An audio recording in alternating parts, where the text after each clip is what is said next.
All right, Internet. So, I've had people ask me a few times now why my brother and I are flying over 1,500 miles across the United States from Des Moines, Iowa to Los Angeles, California for the sole purpose of listening to a concert that is playing music from one 22-year-old video game. And that's it. That's the whole concert. So I wanted to make this video to try to explain why. So I think it makes the most sense to go back to Christmas in December of 1997. Christmas morning, I was just waking up, and Santa had just delivered a huge batch of presents for all of us. My favorite. Yeah! Here's a controller and Final Fantasy VII. Oh, yeah! What? Oh, Final Fantasy VII. What's on top of the Zoom in PlayStation? on this. Oh, yeah. This is My a favorite game. 9.5-inch or 9-inch TV VCR combo. And real quick, by the way, none of the people who were excited about the PlayStation were me. I'm over here, and in my mind, I got a much cooler present. Danny, Crossfire, cool. Oh, sweet, Joe. I love this. So while I may not have known it at the time, it was actually Final Fantasy VII and not Crossfire that I would actually put hundreds of hours into, and honestly, it would fundamentally change the way that I played video games forever. So this game was the first one I played with a true story-driven narrative. Other games were focused on, levels and specific starting and ending points, constant challenges, high levels of engagement, but Final Fantasy would sometimes take an hour just to explain the backstory of these characters and why they were fighting for the greater good. And that storytelling really brings me to the music. So 1997 was a time before voice acting, even models with facial expressions, or anything visually to give you an idea of what the emotions of the moment were. And that's where the music came in.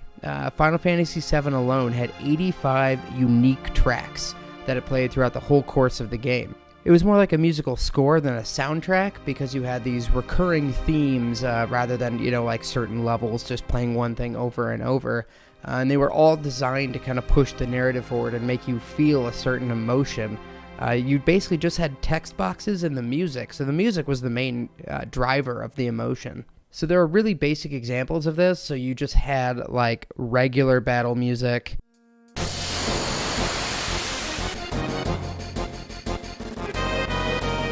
You had boss battle music.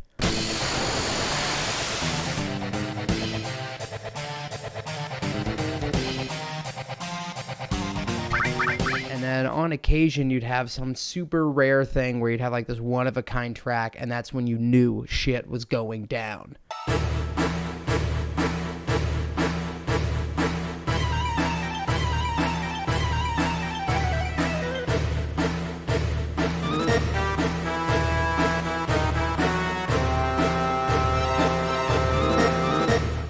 However, in all the game's biggest moments, the music really did take the lead, so I want to take you back to what is now a super infamous moment of the game, but I want you to try and imagine what the moment was like for a 7 or 8-year-old me. I was a young kid playing in the basement of my parents' house, and I was playing kind of the first game that taught me why these heroes were fighting. My characters, they could defeat anything. I had defeated giant monsters before and dragons, and I was summoning all this cool stuff. It was a story about heroes, and in my 8-year-old mind, heroes never failed. And so during this clip, you're going to hear Aeris's theme, which is honestly probably the piece of music that I'm most emotionally connected to in the entire world. It was kind of the anthem for my first grown-up experience. I was going through grief and loss and anger, and it just represents a moment where kind of my whole worldview kind of shifted a little bit. I mean, it sounds crazy. It's just a game, but in my mind, those things were just so abstract so far in my life. So it's like this crystallized moment where all these things kind of came into focus, where you kind of learn a little bit more about the world. And every time I hear this theme, I'm not just taken back to this moment in the game, but I'm actually taken back to, an 8-year-old me who's sitting there playing in the basement, probably in the dark, and just tears streaming down my face, wondering why something like this would happen.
And I remember this exact moment while you're just processing what happened, hoping that Eris is going to say something and show she's somehow alive, but she never does. And you're sitting there pressing the next button to progress through these dialogue boxes, hoping that something will change, but it doesn't. And they don't have great animations, but you hear this music and see the animations of Cloud shaking with anger, and it all just felt so real.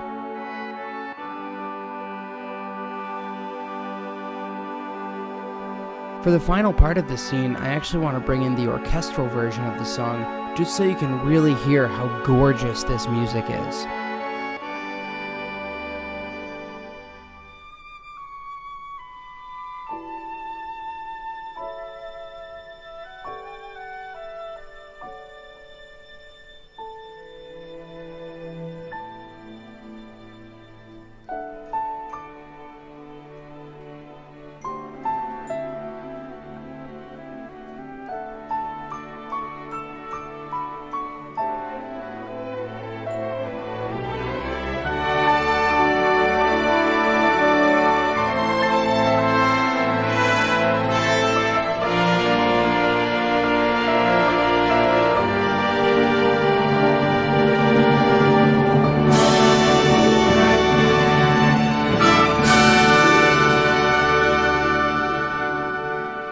And so hopefully you can kind of see the connection between why this music means so much to me.